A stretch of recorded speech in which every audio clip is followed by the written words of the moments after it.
you for joining me again tonight for another video. In tonight's video, we are going to be picking up with the second episode of a sports season in review.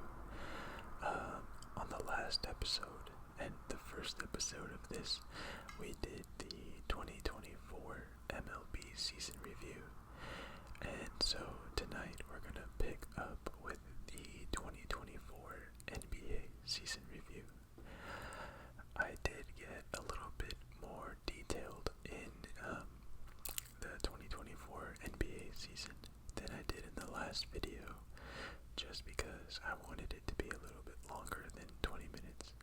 So for tonight, we're still going with the worst record of the season for each conference, the best record for the season in each conference, the major awards, so Coach of the Year, Rookie of the Year, MVP, things like that. And then we'll pick back up in the playoffs like we did with the MLB season. I also did get more in depth with that in this video. In the last one, I only picked up with the championship series, and then moved into the World Series. On this one, I have the number of games and the team that each team in the finals played to get to that point, as well as the finals MVP, just like I had World Series MVP. So I'm hoping this gets a little bit more informative, that it gets us a little bit longer video, and that the tingles are just as good. So we're starting with, as always, the worst record in each conference. The worst record in the East and the worst record overall was the Detroit Pistons, who finished with 14 wins and 68 losses. The worst record in the West was the Trailblazers, and they finished with 21 wins and 61 losses. The best records in each conference, for the East and the number one seed overall in the NBA, they finished with 64 wins and 18 losses, the Boston Celtics. In the West, the Thunder had the number one seed, and they finished with 57 wins and 25 losses. So, pretty impressive season out of the Celtics. They finished 7 games better than the Thunder, who were the number one seed in the West. However, the Coach of the Year was Mark Daigneault, not sure which one it is, but he was the coach of the Thunder, and he won the award for leading them to that 57 win and 25 loss season as the number one overall Western Conference seed. The most improved player of the year was Tyrese Maxey, and he plays for the Detroit Pistons, and he finished with 25.9 points per game, 3.7 rebounds per game, 6.2 assists per game, and did all of that on 45% shooting. The Sixth Man of the Year award went to Naz Reid of the Minnesota Timberwolves, and he finished with 13.5 points per game, 5.2 rebounds per game, and 1.3 assists per game on 47.7% shooting. The Rookie of the Year, and probably one of the most predictable awards for 2024, was Victor Wembanyama. Wemby, he was far and away the best rookie. He looked like like he was showing all the potential that everyone thought he had coming into the season.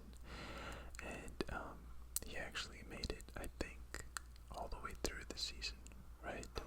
It was this season that he got hurt, not last season. So also impressive, because usually guys that size, like 7 feet and above, something happens to where they end up missing their first season. It happened with Embiid. It happened with Holmgren. It happened with, I think it happened with Porzingis, right? I don't think he played all of his rookie year. So it's good to see that he was able to finish out his rookie year. Obviously, this current season didn't go so well for him, but he's shown the flashes, so we'll see how next season looks for him.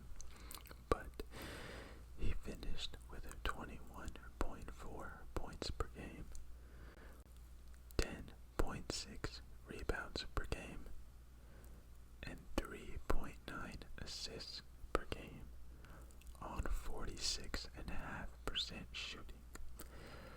The Defensive Player of the Year award went to Rudy Gobert. This guy gets it all the freaking time, and I don't think he's a very great defender. I'm biased because Anthony Davis was a Laker, but I think far and away AD's the best defensive player in the league. Jaren Jackson Jr. is up there too, but he already got his award. AD hasn't won one yet, and that really irks me. But anyway, I digress.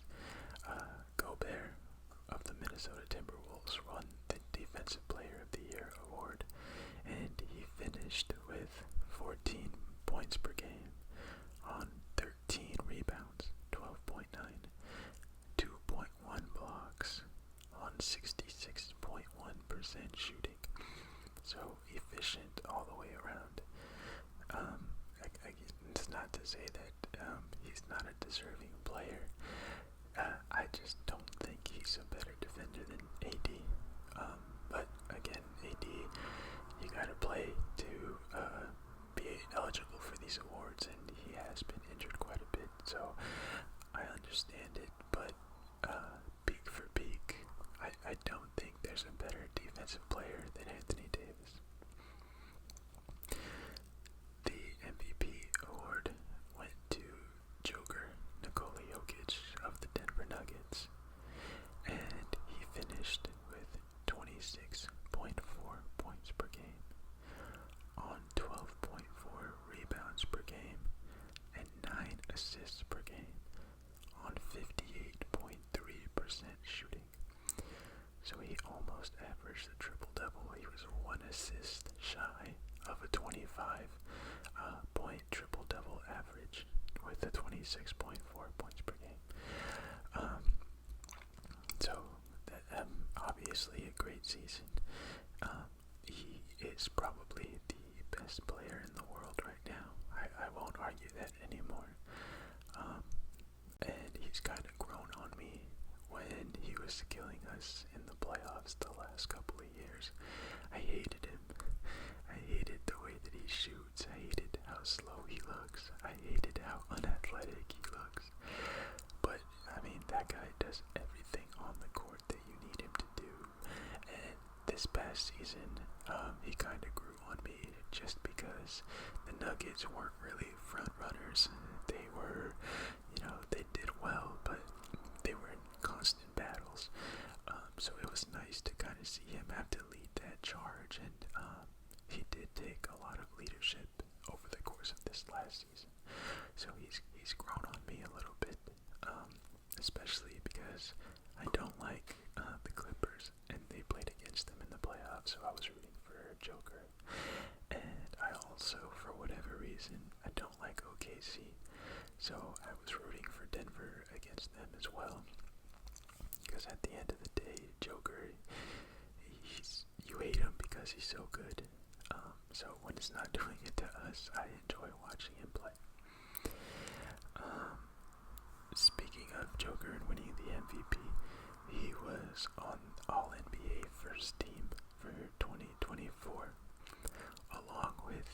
Giannis Antetokounmpo of the Milwaukee Bucks, Luka Doncic of the Dallas Mavericks at the time, Laker now, Jayson Tatum of the Boston Celtics, and Shai Gilgeous-Alexander of Oklahoma City.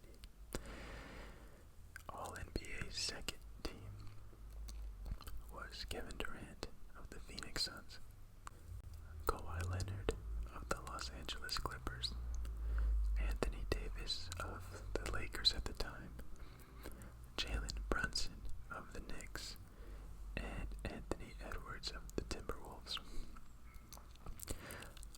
All-NBA third team was LeBron James of the Lakers, Stephen Curry of the Warriors, Devin Booker of the Phoenix Suns, Domantas Sabonis of the Kings, and Tyrese Halliburton of the Pacers. So I don't really have an issue with the teams.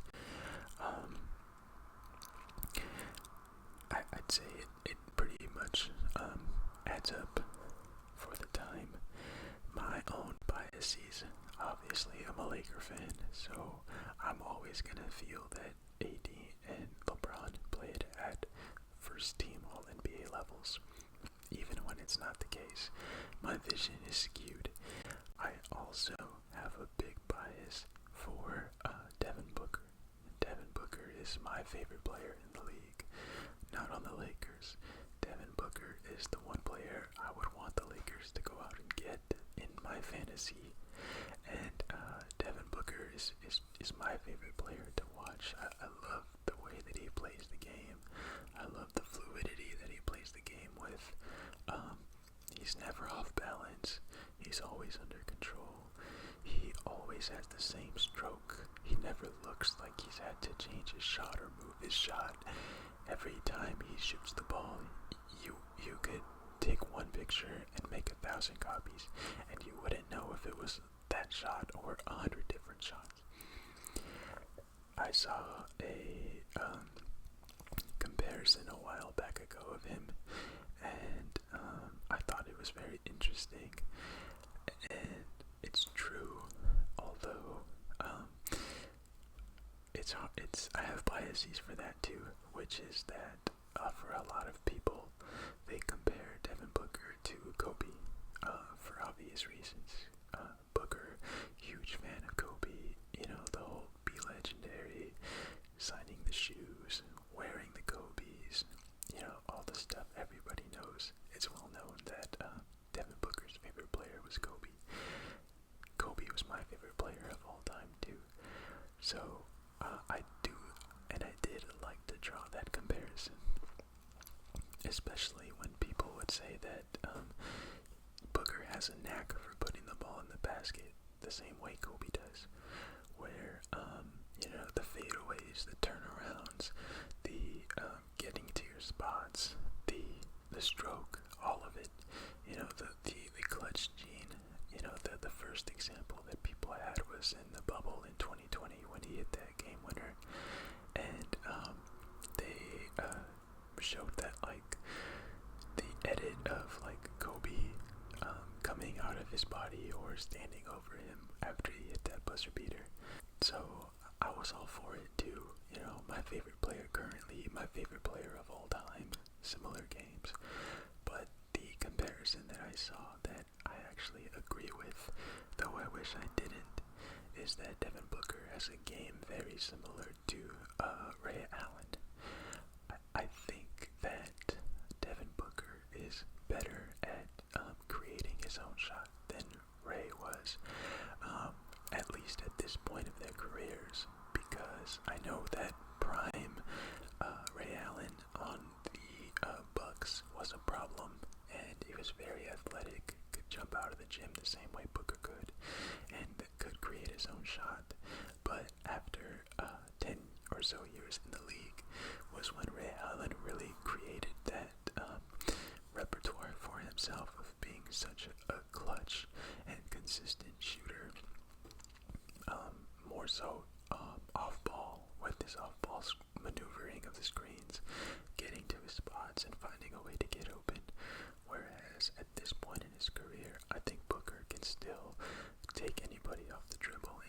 his own shot. But the biggest comparison that they made was the consistency in their shots. The same way that I said Booker looks the same every time he shoots the ball is how Ray Allen looked. And I do agree with that. Ray Allen's shot was flawless every time, consistent, same follow through, same spot up. I think a big example is you see a lot of players when they get tired or when the defense is on them, they kind of start to, I don't want to say sacrifice, but they'll change their shot a little bit from what they're typically used to in order to get the shot up. Whereas Booker and Ray, they're always going to spot up on 2 feet. They're always going to elevate, and they're always going to get that ball over their head. You're not going to, even when they fade straight, or they fade, within the flow of their shot. You won't see leaning and feet kicked out in front of them, or, one arm off to the side or anything. It doesn't matter whether they're pulling up from 3, whether they're pulling up from the baseline, midi, they look the same every time, same elevation. The feet are always under the hips. So I do like that comparison. And so with him being a third team, that's my other bias, where I love watching Booker play. So that's my Devin Booker tangent. And we can carry it back on with the video. So moving into the playoffs, the Eastern Conference champions were the Boston Celtics. And the way they got to the NBA Finals was they beat the Heat 4-1 in round 1. They beat the Cavs 4-1 in round 2. And they swept the Pacers 4-0 in the Eastern Conference Finals to get to the NBA Finals.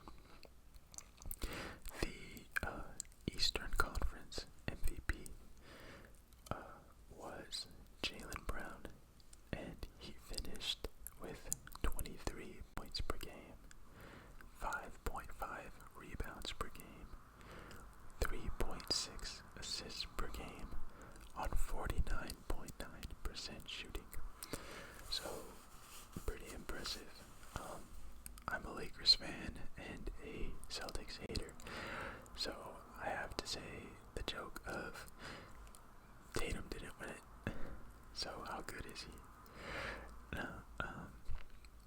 Jaylen played well. I do remember I liked Jaylen since he was coming out of college from Cal. I liked the way that he played the game. He always looked to me like, well, he is, but he looked to me like a tall point guard. Like even when he handles the ball, he looks tall while he's handling the ball. He doesn't look like, somebody smaller like Chris Paul, where you're like, oh yeah, that's what a point guard looks like.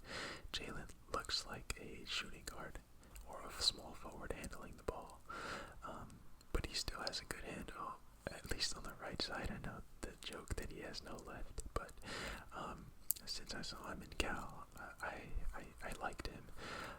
I was bummed that he went to the Celtics, the same way I was bummed when Tatum went to the Celtics, because I liked him too coming out of Duke. But now I have to hate on them. So, 23 points per game, 5.5 rebounds, 3.6 assists on 49.9% shooting. On the Western Conference bracket, the Western Conference champions were the Dallas Mavericks. And the way they got to the finals was they won 4-2 over the Clippers. They won 4-2 over the Thunder. And they won 4-1 over the Wolves in the Western Conference Finals. And the Western Conference Finals MVP was none other than Luka Doncic. He finished with 33.9 points per game over the playoffs, 9.2 rebounds, and 9.8 assists on 48.7% shooting. That was crazy. them down for the video, I had forgotten that Luka pretty much averaged the triple-double. I know that they said it, when the Lakers first traded for him, and during the broadcast of the playoffs, they would say, like, oh, Luka averaged a triple-double damn near last year. But until I saw the numbers themselves, 34, 9, and 10, he was only, if you want to round up, he was only 0.3 rebounds away from averaging a 34-point triple-double in the playoffs. So he did his thing. I believe it was last year when he hit a dagger on the Clippers here in LA. And then he hit a three from the same spot almost against the Wolves in the Western Conference Finals. And he was cold-blooded in those series.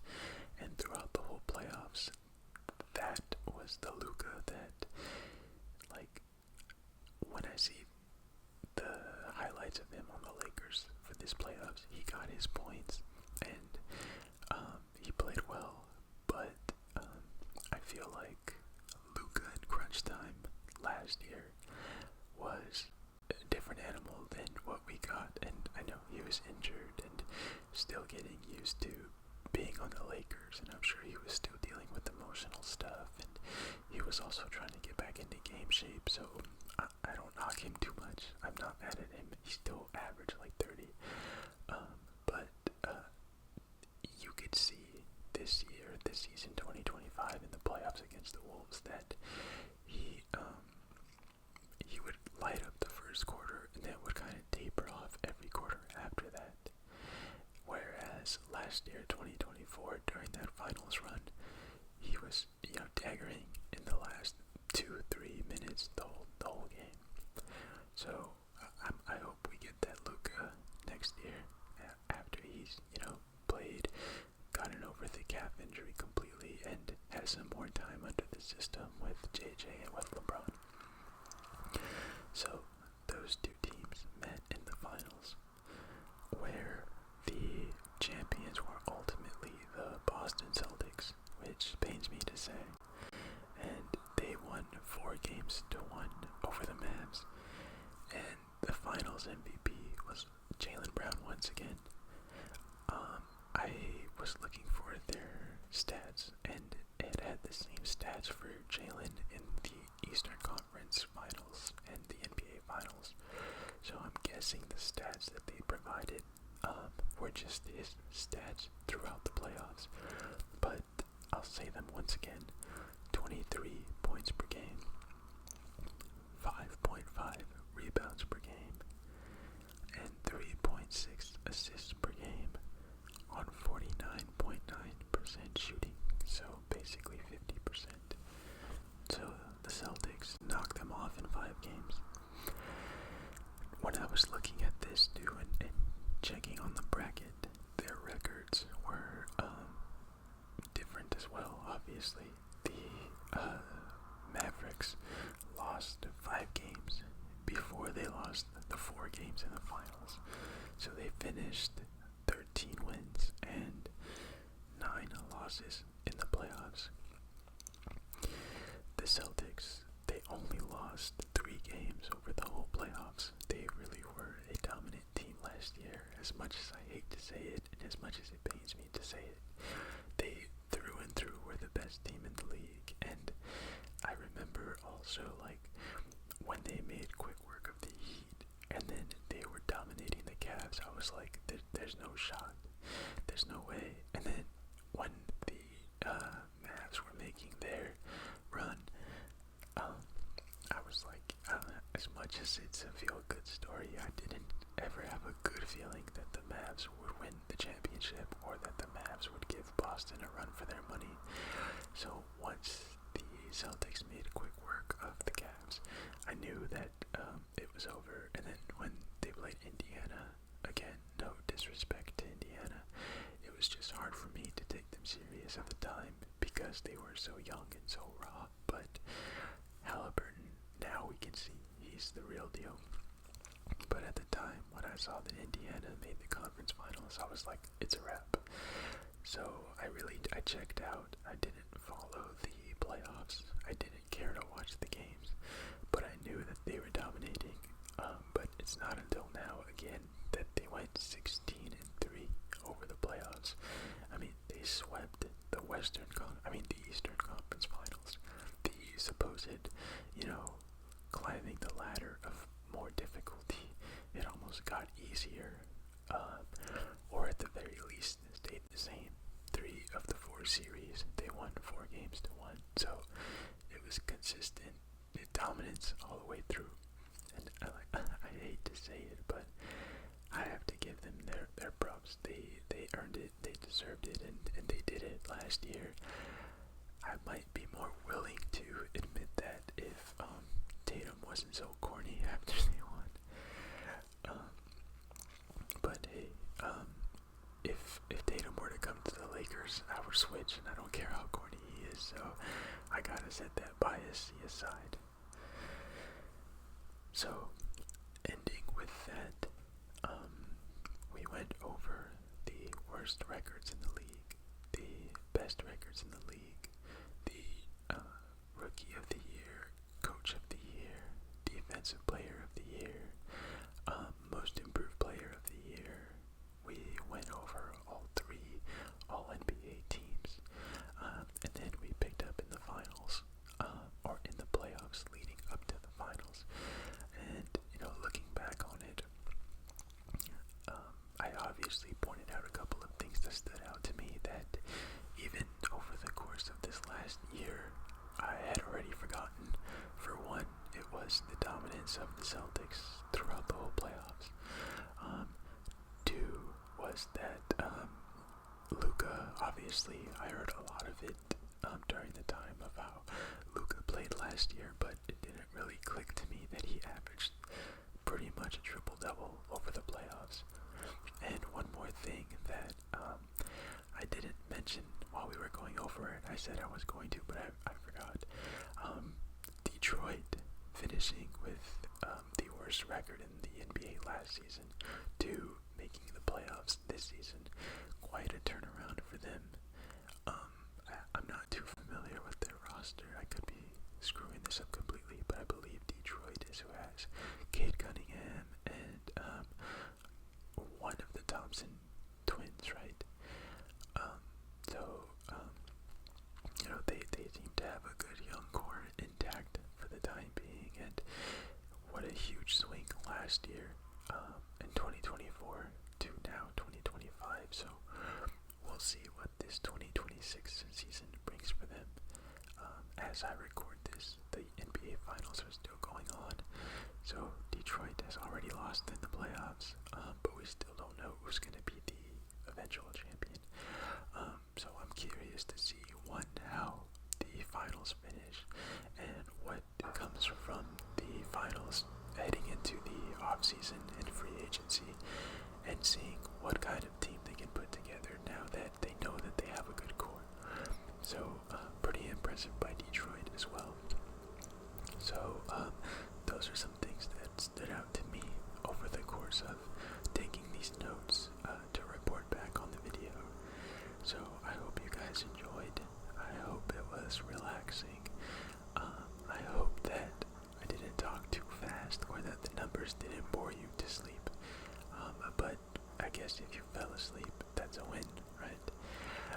So the next video I'll be making is the 2024 NFL season review, and we'll go over some of the similar things. We'll go over MVPs, we'll go over offensive players, defensive players of the year, offensive and defensive rookies of the year, and we'll go over maybe not the whole Pro Bowl rosters, but we'll look over at least the starters, or the offensive and defensive. I don't know, we'll see. Maybe you guys do like them being longer, and I can go even more in depth. We can go over the whole Pro Bowl roster, and of course, like we've done in the first 2 episodes, we'll pick up in the playoffs, starting with who the Super Bowl participants were, were, who they had to beat to get to that point, and we'll go over their stats and stuff over that time. So I hope you guys enjoyed. Please like, comment, subscribe, drop in the comments anything that caught you off guard or that you didn't remember and just got reminded of from the 2024 NBA season, and we can discuss. I love sports history, I love statistics, I love, basically I just love sports. So let's have a conversation. Drop a comment, like, subscribe, and I'll see you guys in the next one.